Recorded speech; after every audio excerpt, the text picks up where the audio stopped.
Y vamos a agrandar la pantalla. ¿La ven todos y todas? Sí, profesor. Ok, Sí, ya, perfecto.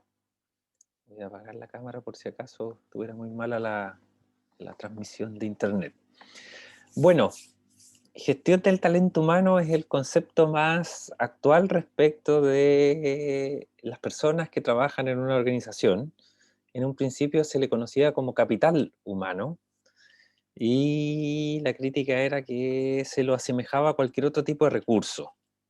Y la verdad es que era injusta esa catalogación y pasó a llamarse después recurso humano, que no era finalmente muy distinto porque era un recurso más dentro de todos los recursos de la organización.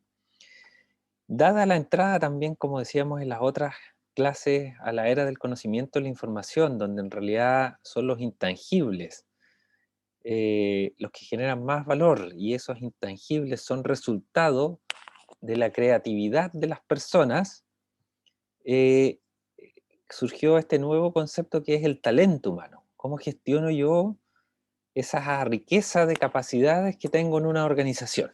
Entonces, por eso hoy día se le conoce como gestión del talento humano, pero ustedes van a encontrar muchos textos en que en realidad hablan de recursos humanos. Y de hecho muchas instancias de administración, de gestión de este recurso humano se llaman direcciones de recursos humanos, direcciones de personal, cosas así, pero en realidad el concepto más vigente tiene que ver con el talento humano. Obviamente, y ya lo vimos cuando vimos estrategia, esto es parte de la baja, obviamente, de los lineamientos estratégicos, las políticas que van a tener que ver con el talento humano. Y va a estar enmarcado en términos de la visión, la misión, los objetivos estratégicos que tenemos como empresa u organización. Siempre esto tiene que estar alineado y tiene que ser coherente con aquella estrategia.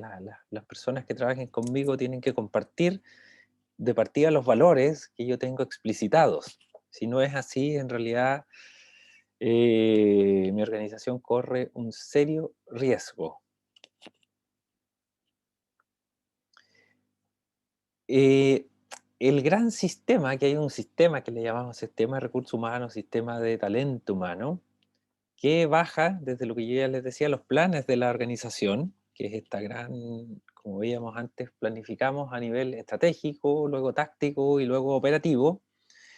Y obviamente dentro de esos planes generales de la organización están los planes que tienen que ver con las personas que trabajan en ella.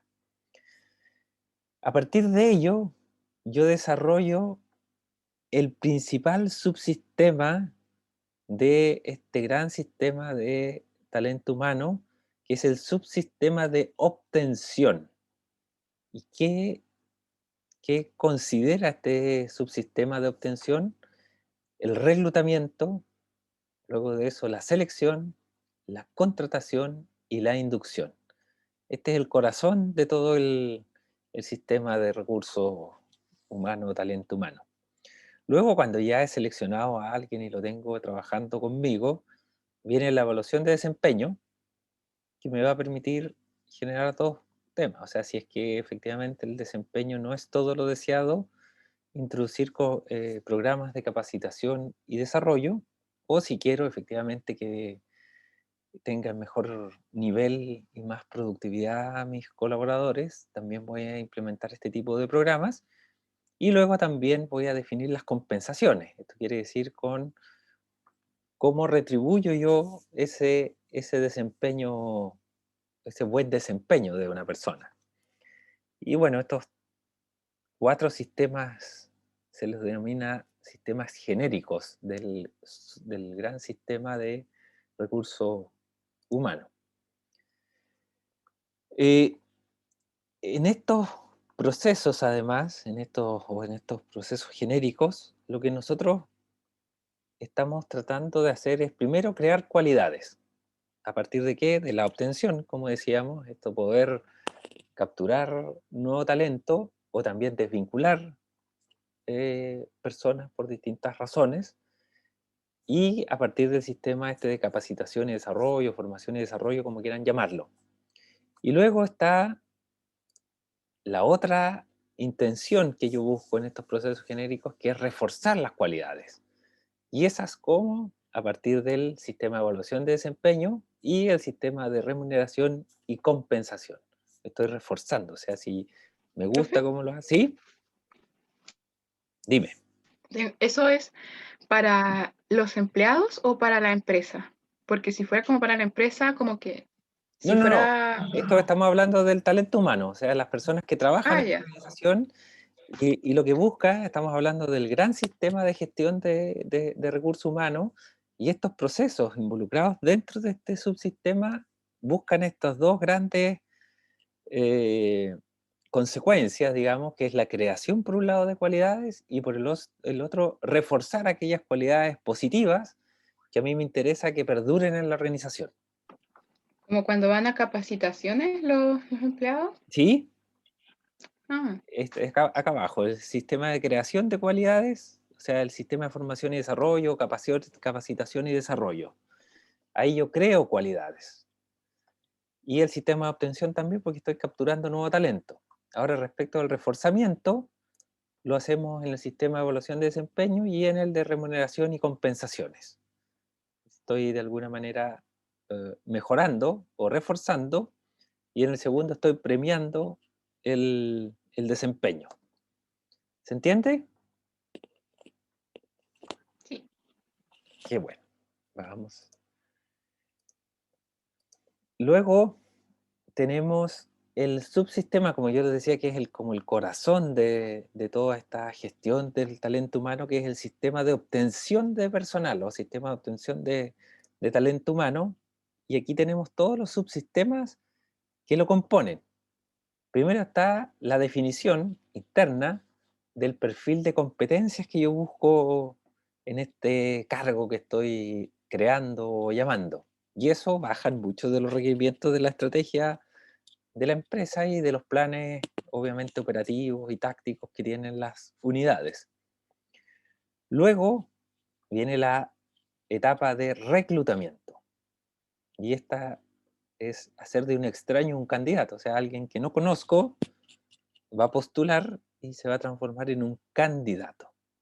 Luego de esa etapa viene la etapa de selección. De todos estos currículums que hemos recibido, tengo que elegir a los que yo creo los mejores y por eso dice ahí buscar entre los candidatos al mejor. Bueno, al mejor lo voy a seleccionar después de pasar por entrevistas y una serie de pruebas psicológicas, pero esa es la tarea de la selección, de un gran pool, ir seleccionando, achicando, achicando, achicando la muestra hasta quedarme con el o la mejor del grupo.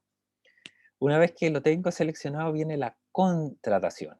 Y esto es transformar al mejor en un trabajador de la empresa, que hasta aquí es un extraño, es un externo. Y una vez que lo he contratado, no es suficiente y tengo que hacerle una inducción. Esto es que conozca adecuadamente su puesto de trabajo, conozca la organización, conozca las personas, conozca los valores, se involucre en la organización, la sienta como de él. Y los procesos de inducción modernos son largos, son varios meses, tienen como un tutor que los acompaña, les va mostrando la empresa, presentando a la gente, explicándole la cultura de la organización y por eso ahí es muy importante, ¿ah? No es un proceso que sea así como posible de descartar ni dejar de lado. Implica mejorar mucho la productividad de ese recurso humano que se está integrando, porque si no su entrada es muy lenta, demora mucho en adaptarse al puesto de trabajo, entonces una buena inducción permite que esto sea mucho más fluido. Y obviamente eso es muy beneficioso también para la organización. Y el último proceso del sistema de obtención es cuando tengo que desvincular a alguna persona, y esto es hacer de un exfuncionario un leal difusor de la imagen corporativa. Esto es tener buenos programas de desvinculación, no estas cuestiones de despido que te despido, listo, chavo, me olvidé de ti.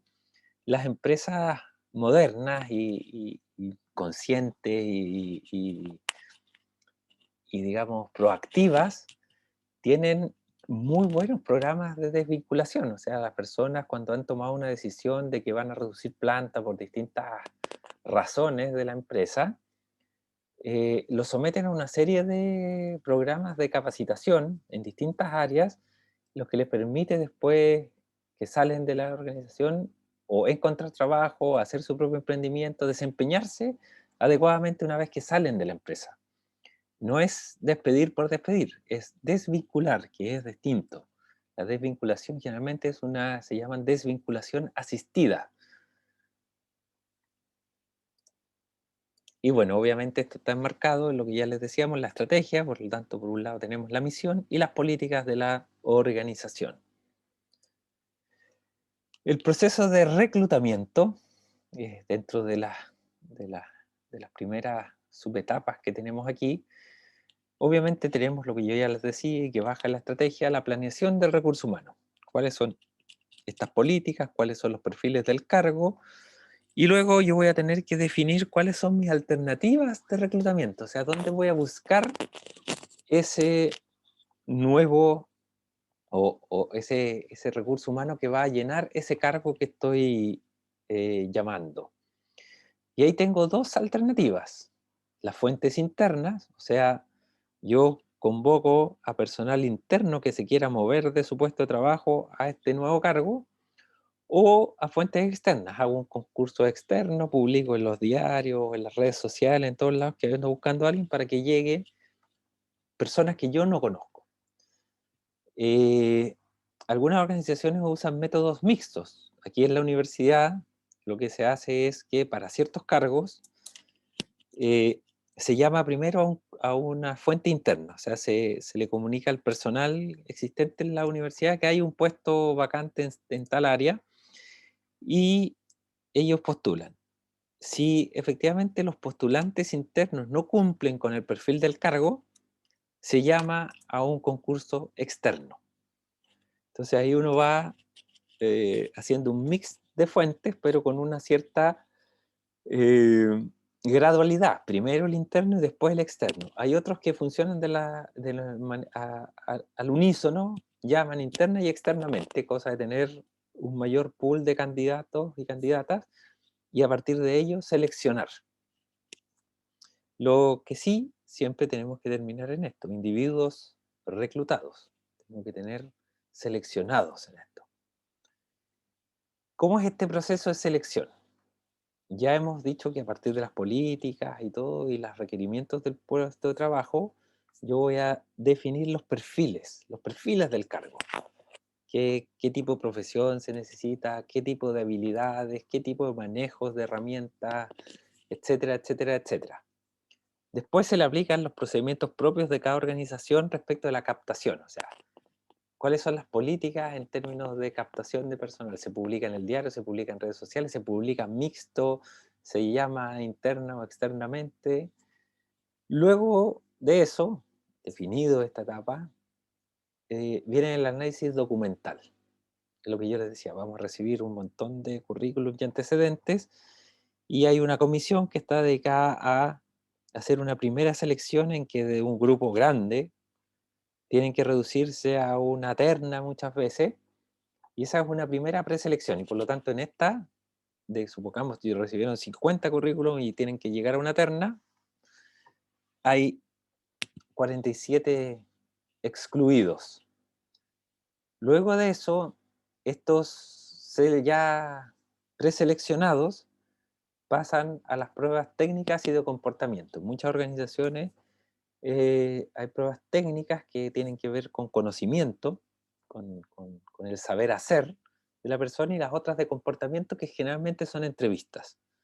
Pueden ser entrevistas con el grupo de selección, con la comisión de selección y con la gente de personal.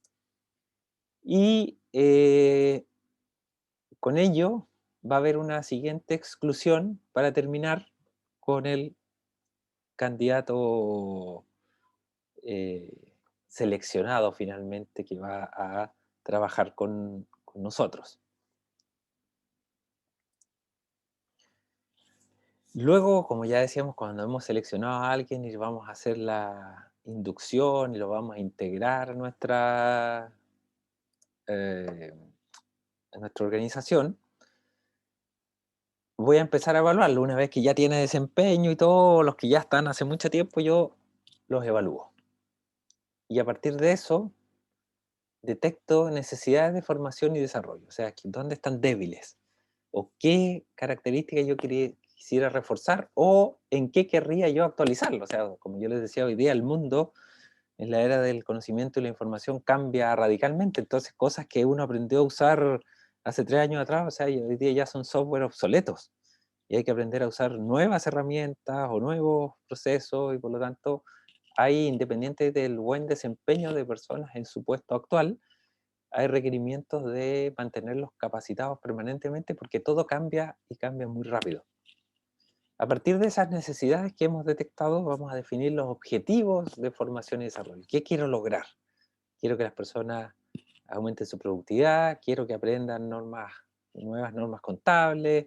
Ahí, dependiendo del área, también voy a definir los objetivos específicos de logro. Y a partir de ello, tengo que seleccionar primero la selección del método de formación y desarrollo, porque hoy día tenemos métodos, bueno, nos ha pasado hoy día, está todo virtual, todas las capacitaciones han migrado también a plataformas virtuales, pero cuando estábamos sin pandemia, estaba la opción de seleccionar, o vamos a hacer una formación presencial, o vamos a hacer formación virtual, o un método mixto. Y luego la implementación. Una vez seleccionado, tengo que implementarlo, y una vez que lo he implementado, tengo que evaluar el programa, no solo en términos de cómo lo evaluaron los que lo tomaron, los que fueron capacitados, respecto de qué tan bueno es el curso, qué tan buenos son los oradores, qué tan buenos son los programas, el material que entregan, sino que también respecto si en las personas que se capacitaron, fueron a este programa de formación y desarrollo, se lograron las competencias que yo eh, deseo que se hayan logrado, que me impuse como objetivos. Y en eso hay hartas brechas todavía en varias organizaciones. De hecho, una de esas es la nuestra. En la Universidad Austral de Chile se hacen muchos programas de capacitación y desarrollo para el personal de la universidad, principalmente el personal de administración y de servicios.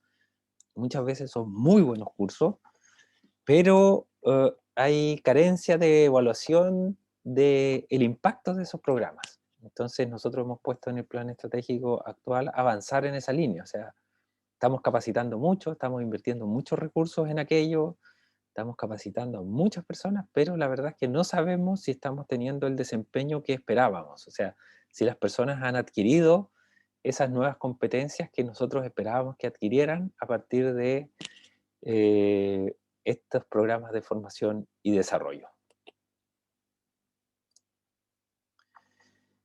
¿Cuáles son los principales propósitos? Yo ya les había dicho, el principal y así el macro deseo de hacer estos programas es crear cualidades, crear competencias. ¿Y eso en qué impacta? Obviamente en mejorar la productividad en todos los niveles de la organización. O sea, yo mientras tengo personal más capacitado, efectivamente la productividad debería, si esto está bien diseñado, como les digo, y tiene las evaluaciones que corresponden, haber aumentado la productividad general de la organización. Lo segundo, lo que ya les mencioné antes, es que es evitar la obsolescencia. Todo cambia, como les decía, muy rápido, y por lo tanto, si uno no está permanentemente actualizándose, va quedando obsoleto. Y eso es perjudicial para la organización, pero también para la persona, porque finalmente deja de tener competencias para desempeñarse en cualquier tarea. Y la otra, y este es un grupo selecto, que yo como organización he estado monitoreando, que es preparar a algunas personas para desempeñarse en tareas de nivel superior. ¿Se fijan? Entonces, estas tres grandes propósitos son los que buscamos cuando implementamos programas de formación y desarrollo. Obviamente, lo que busca todo esto anterior es tener personas que se desempeñan de muy buena manera dentro de la organización, no bien, de manera muy buena. Entonces, ¿cómo me doy cuenta de aquello? Evaluando el desempeño. Entonces, igual que en el programa de capacitación y desarrollo, formación y desarrollo, yo debo definir efectivamente cuáles son esas labores críticas que voy a evaluar. Porque evaluar todo no tiene sentido, o sea, lo importante para la empresa. Entonces establezco, lo que dice ahí, las expectativas del puesto de trabajo. ¿Qué es lo que yo espero que logre este puesto de trabajo? Después tengo que idear la forma de examinar ese trabajo desarrollado. Una vez que soy capaz de examinarlo, mirarlo y todo, debo ser capaz de evaluarlo, ponerle de alguna manera nota a eso, y con esa evaluación que yo tengo debo sentarme con el colaborador y analizar su desempeño. Decirle, mira, nosotros descubrimos esto, ¿tú qué crees que pasa? ¿Por qué en estas áreas tienes tan poca productividad? Nosotros hemos visto que probablemente son estos problemas, ¿qué opinas? Y intercambiar opiniones. Esto no es una actitud punitiva, no es de castigo, sino que sentémonos a discutir por qué pasa esto. Y aquí están las fuentes de información para hacer esta evaluación. A la antigua, en realidad la forma en cómo se evaluaba era que el jefe evaluaba a su subalterno. Entonces esta era unidireccional y el jefe, y aquí existía el vicio de que si el jefe o la jefa tenía algún problema personal con el subalterno, en realidad estas evaluaciones eran del terror, eran malditas. Entonces se prestaba mucho para rencillas personales también. Y permitía eso, que esta persona fuera despedida porque tenía mala y por lo tanto la evaluación no era muy objetiva. Luego se extendió y se habló de hagamos evaluaciones en 180 grados. Eso quiere decir que además del jefe, me evalúan mis colegas, compañeros de trabajo y, si yo atiendo clientes, los clientes. ¿Se fijan? Y eso mejoraba, o sea, hacía bastante, ha hecho más objetivo la evaluación de desempeño. Y bueno, uno mismo. Hoy día en las evaluaciones modernas de desempeño, uno se autoevalúa también. Y eso permite chequear también las inconsistencias que pueda tener el jefe. Y de forma más actual se habla de la evaluación en 360 grados. Además de estos tres y de yo mismo evaluándome, que me evalúan mis subordinados. ¿Qué dice la gente que está bajo mi mando o bajo mi liderazgo respecto de mi desempeño? Porque puede ser un muy buen funcionario, pero un muy mal jefe, un muy mal líder. ¿Se fijan? Entonces, esto es lo ideal, ¿eh? Esto no pasa mucho. Imagínense, nosotros como universidad tenemos un mecanismo de evaluación de desempeño en que en realidad son estos dos. Nos evalúa el jefe, el superior, y nos autoevaluamos. Pero no tenemos evaluación para ningún lado. Profe, ¿Sí? entonces las encuestas que nosotros respondemos a fin de año no son consideradas. Sí, eso a nivel de docentes, sí, si estaba hablando del personal de administración y de servicios, a nivel de docentes, en realidad lo que existe es, claro, esto, y esto, entendiendo a los clientes como los estudiantes, efectivamente ustedes evalúan el desempeño de los docentes. Y en ese sentido, obviamente la universidad está desarrollando nuevos sistemas de evaluación porque también ese es unidireccional, o sea, solo lo evalúa el, el estudiante, y puede pasar que en ese caso un profe que es muy exigente, independiente que sea buen profesor, muchas veces sale mal evaluado porque en realidad las notas no fueron muy buenas. Eso es un reclamo que hay en la universidad de muchos docentes. Entonces la universidad trabaja en un sistema que sea también más amplio de evaluación. Por un lado, la evaluación de los estudiantes, por otro lado, la evaluación del director de instituto, por otro lado, la evaluación de sus pares, que saben cuál es en algunos casos, su desempeño. Se está trabajando en esa nueva rúbrica, en ese nuevo método, que se va a socializar, yo creo, el próximo año para poder implementarlo ya a fines del próximo año. Pero sí, ustedes evalúan a este nivel hoy día a los docentes.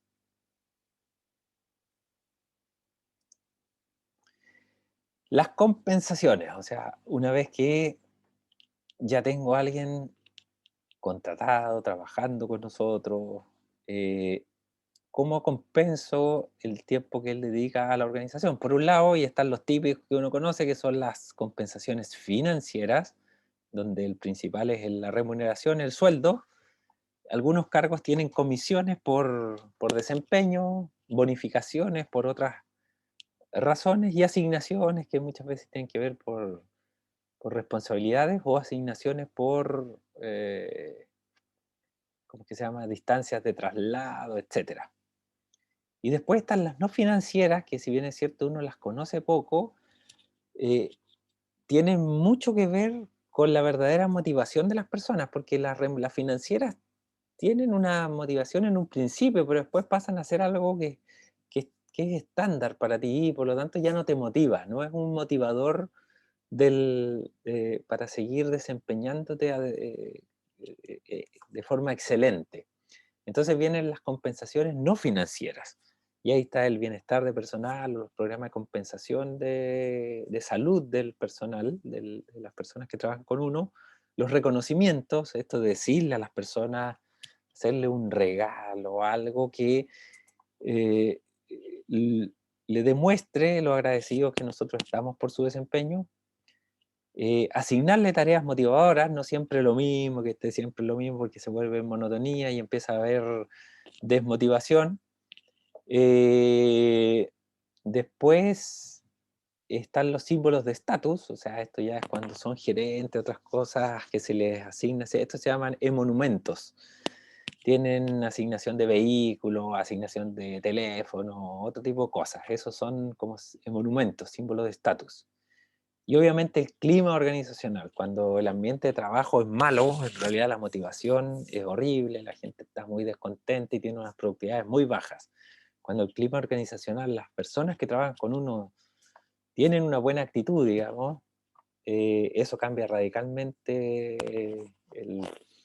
la motivación para trabajar ahí. Entonces, como les digo, por un lado están las financieras, que son las clásicas, pero esas no son motivadoras en el largo plazo, son motivadoras en un principio, son como la base. Pero si yo quiero mantener a la gente motivada, en realidad debo ser bastante más creativo en términos de las compensaciones no financieras. Dentro de las tareas motivadoras también están los programas de capacitación y formación y desarrollo, porque hay gente que quiere seguir creciendo en lo profesional. Y el que la empresa o la organización le dé la oportunidad de hacerlo, también es muy motivador. ¿Cuáles son las consideraciones para fijar estas compensaciones? En realidad, primero, obviamente, lo que habíamos hablado ya en clases anteriores, el puesto de trabajo, la jerarquía y las responsabilidades. Parte, yo les decía, de la remuneración de los cargos altos tiene que ver con la responsabilidad que ellos tienen y no tanto con las tareas que ellos desempeñan, sino con la responsabilidad, porque van a tener que responder ante cualquier problema ellos, esos cargos, por las fallas o los problemas legales que hay en la organización. Entonces, primero el puesto de trabajo. Luego, la persona que lo desempeña. No es lo mismo que yo encontrar de un tipo, una persona muy reconocida para desempeñar un cargo, como alguien que está recién egresado, a pesar de que sea el mismo cargo. ¿Se fijan? Porque voy a esperar distintos desempeños. La empresa. Obviamente, ustedes deben saber que son muy distintos también los sueldos entre empresas trans o multinacionales con las empresas propias del país. O sea, aquí también el tipo de empresa tiene que ver mucho con el nivel de remuneraciones que tienen las personas. La negociación Profe, sindical. ¿Sí? ¿Sí? tengo una duda porque cuando las personas egresan, por ejemplo, yo entiendo Sí. que las personas egresan y otras que tengan ya experiencia laboral, pero ¿no será distinto? Porque a los que egresan siempre le exigen mínimo 3 años de experiencia o que ya haber trabajado tal vez en el rubro, pero cuando hablamos de motivación, ¿no estará más motivado la persona que recién egresa a la persona que ya está con experiencia? Probablemente sí, en eso sí, sin duda que la persona que está recién egresada y está en búsqueda activa de una oportunidad laboral, sin duda que está más motivada. Aquí estamos hablando de las compensaciones a nivel general, compensaciones tanto económicas como no económicas. Entonces, principalmente estos ítems tienen que ver con esa compensación económica. Estamos viendo esa parte, pero tú tienes razón, o sea, una persona recién egresada o que está recién titulada está muy motivada por demostrar que lo puede hacer muy bien. Eso sin lugar a dudas. Estábamos en la negociación sindical, o sea, aquí también pasa que el nivel de remuneraciones tiene que ver mucho con la fortaleza de los sindicatos. Cuando todos los sindicatos son muy grandes y muy poderosos, como pasa en la minería, efectivamente logran condiciones laborales bastante ventajosas. Lo que no quiere decir que eso sea bueno per se. Los sindicatos tienen que entender también que la viabilidad de una empresa está en un justo equilibrio entre una remuneración justa y la competitividad de la empresa. Entonces, los sindicatos modernos entienden eso, los sindicatos antiguos no. Los sindicatos antiguos negocian así como en la lógica del, del patrón y el empleado, en la lógica del abuso. Hoy día, en realidad, si uno entra a exigir demasiado y pone en riesgo la viabilidad financiera de la empresa, en realidad se está haciendo daño a uno mismo.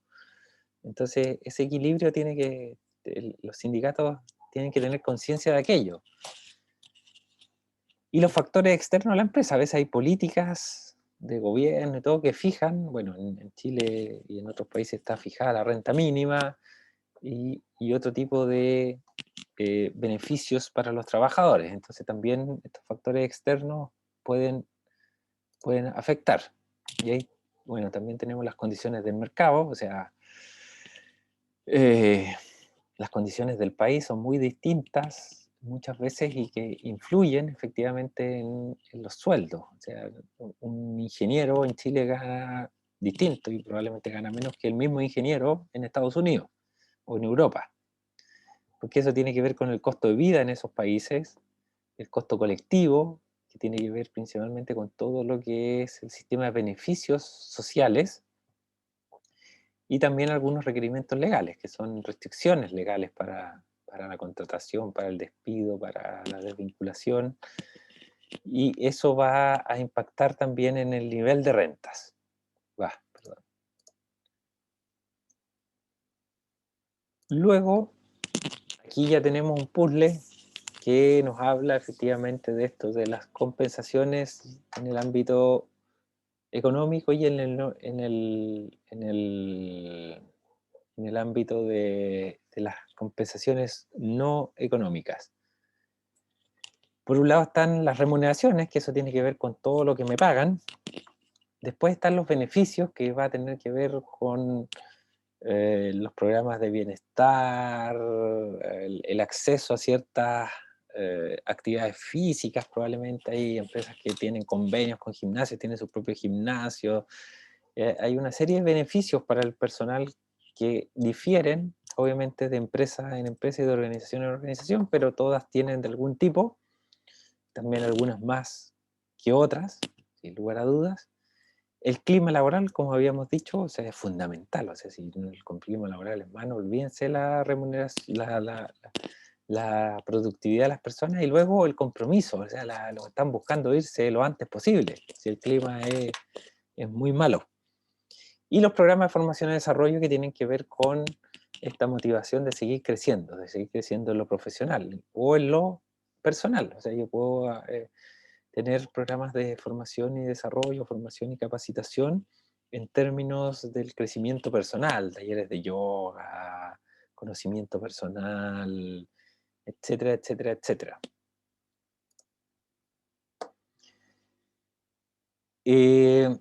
Esto de la educación y capacitación, que hablábamos de estos programas, por un lado de capacitación, como yo les decía anteriormente, tienen muchísimo sentido en la era que vivimos, que es la era del conocimiento y la información.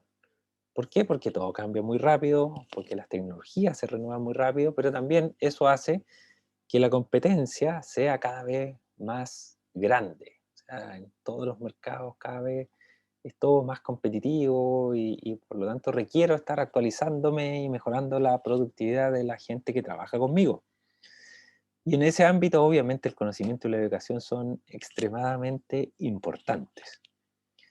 Y como ya los decía, en esta era del conocimiento y la información, el valor de las empresas tiene que ver más con los intangibles, o sea, con la capacidad de crear de las personas, que con los tangibles, o sea, las máquinas y el activo fijo, la plata.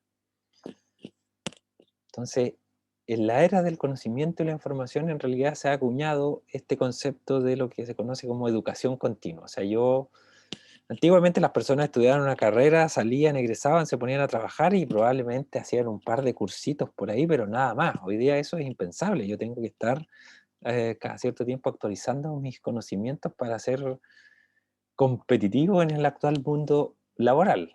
Por eso surge este concepto de educación continua. Y bueno, aquí un tema súper importante, que es que no hay que despreciar ese conocimiento informal. Hay muchas personas que tienen extraordinarios desempeños laborales y no es porque hayan asistido a muchos cursos de capacitación, sino que han aprendido a partir de la práctica a cómo esto se hace de mejor forma. Entonces, no es despreciable esa capacidad de crecimiento informal, de formación informal. No siempre la formal es lo mejor. Esto va a depender también de las áreas en que nos vamos a desempeñar.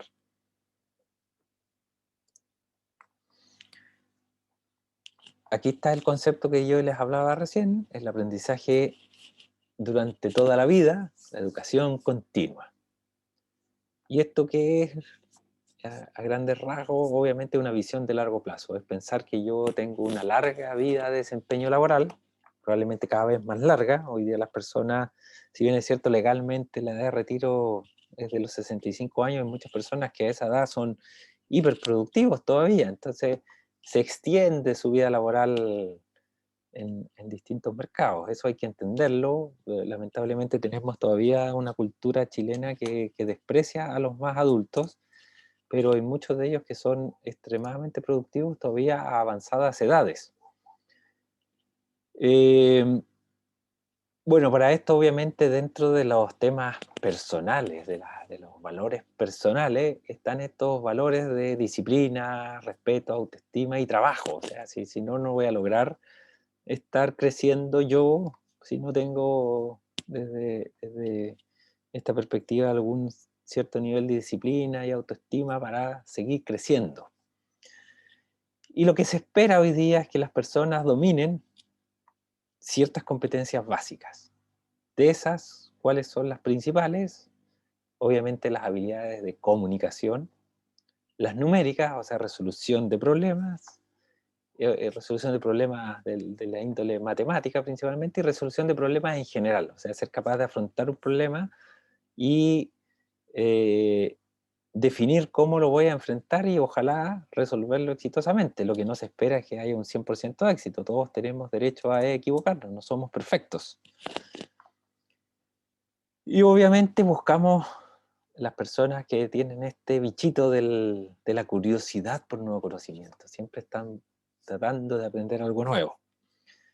Y para ello estos programas tienen que ser pertinentes, coherentes y flexibles. Porque si no, la verdad es que la gente se va a sentir estafada. La pertinencia es muy importante y la coherencia. O sea, si yo digo algo, tengo que ser coherente con ello. No voy a ser un profesor que está enseñando algo y en realidad yo hago todo lo contrario. Eso sería el anti-maestro. Y obviamente muy flexibles. ¿Por qué muy flexibles? Porque, como yo les decía, en la era moderna, el conocimiento de la información, las cosas cambian muy rápido. Entonces tengo que estar adaptándome a esos cambios. Y bueno, ya lo dije la vez anterior, es la lámina anterior, así que reconocer esto de que también el conocimiento informal es importante. Esto solo para que lo entiendan, pero es el modelo de competencias humanas que tenemos en la base de la pirámide del sistema de actitudes y valores, que tiene que ver con lo que somos, ¿cierto? Luego, en un nivel más allá, está el sistema de habilidades y destrezas. Eso es lo que sabemos hacer, el hacer. Y después está el sistema de conocimientos, el saber, lo que sabemos. ¿Se fijan? ¿Y cuáles son los pilares fundamentales en esto? Que el ser humano, las personas, porque nosotros trabajamos con personas, no con robots, aprender a conocer, o sea, saber, aprender a hacer, saber hacer, aprender a convivir con los otros, efectivamente, en términos de esto que yo les decía del clima laboral, y aprender a ser personas, no máquinas ni otra cosa, sino que ser personas que se desempeñan en organizaciones con otras. Y esto último es solo un bonus track, que no tiene que ver con algo que tiene que ver con el desempeño de las personas, que tiene que ver con los líderes. Los líderes han sido señalados como los grandes factores también de cambio en las organizaciones. Como yo les decía, en la era del conocimiento y la información, ¿dónde radican las principales ventajas competitivas? En las personas que están en la organización, porque además son incopiables, cada persona es distinta de otra. Entonces, eso es una fuente de ventajas competitivas. Ahora, esa fuente de ventajas competitivas se ha encontrado que los grandes motivadores para esto son los líderes o las líderes, porque logran sacar lo mejor de estas personas. Aquí tenemos la foto de un extraordinario y muy reconocido CEO de empresas, que fue el CEO de General Electric por mucho tiempo. Ahora ya es no sé, incluso puede que ya haya muerto estos años, pero es un viejito, que es Jack Welch. Este señor empezó siendo junior en General Electric y terminó siendo el gerente general para todo el mundo de la empresa, de una de las empresas más grandes del mundo. Y este señor fue reconocido como el CEO o el gerente general del siglo XX. Y tiene grandes virtudes este señor. Primero, efectivamente tenía este tipo de lógicas que decía, si tus acciones inspiran a otros a soñar más, a aprender más, a hacer más y ser mejores, es que eres un líder. Y también decía lo que está en verde, que dice que el liderazgo consiste en transmitir a las personas su valía de un modo tan claro que éstas acaben viéndola en sí mismas. O sea, es un motivador poderosísimo. Pero además este señor inventó un sistema de evaluación de personal que era realmente extraordinario, lo aplicaba todos los años en General Electric, que es una empresa multinacional de un tamaño grotesco. ¿Y qué es lo que él evaluaba? Se evaluaba de la siguiente manera, decía, ¿cumple con sus metas? Sí o no. ¿Comparte los valores institucionales? Sí, no. Y la rúbrica era, obviamente eso implicaba varias preguntas, esto es el resumen. Entonces tenía una evaluación de desempeño, el desempeño, por decirlo, técnico, y tenía otro desempeño como valórico. Entonces, esta era la escala, la rúbrica era, cumple con sus metas y comparte los valores corporativos, recibe una compensación o es promovido a un puesto de nivel superior. Cumple con sus metas, pero no comparte los valores corporativos, es desvinculado de la organización. ¿Por qué? Porque esos son líderes negativos, porque está muy validado en su equipo de trabajo porque cumple sus metas, es muy reconocido porque cumple sus metas, pero tiene objetivos distintos a la organización y por lo tanto me la va desalineando. Por lo tanto, si cumple sus metas pero no comparte los valores corporativos, es desvinculado. Y la tercera era, obviamente, no cumple sus metas, no comparte los valores corporativos, se va. Y bueno, no cumple sus metas y comparte los valores corporativos, lo llevo a programas de capacitación, de formación, trato de ayudarle a mejorar. Pero los que no comparten los valores son inmediatamente desvinculados de la organización. Y eso implicó que efectivamente General Electric se transformara en una de las empresas más exitosas del mundo. a partir de esa política de recursos humanos y de evaluación de recursos humanos. Dudas, consultas, eso es nuestra clase de gestión del talento humano de hoy día.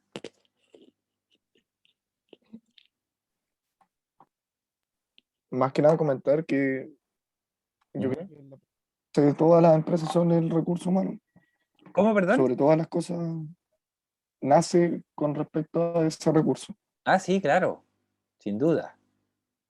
Sin duda, sin duda. O sea, hoy día, como yo les decía, es el recurso probablemente más importante, sobre todo en aquellas organizaciones que son de la lógica del conocimiento y la información, que generan nuevos productos, nuevos servicios y que tienen que ver mucho con la relación con el cliente. Hoy día el cliente es el centro del foco de la empresa, antes no lo era. Y por lo tanto el recurso Profe, humano es fundamental. Sí, dime. estas compensaciones que son no informales son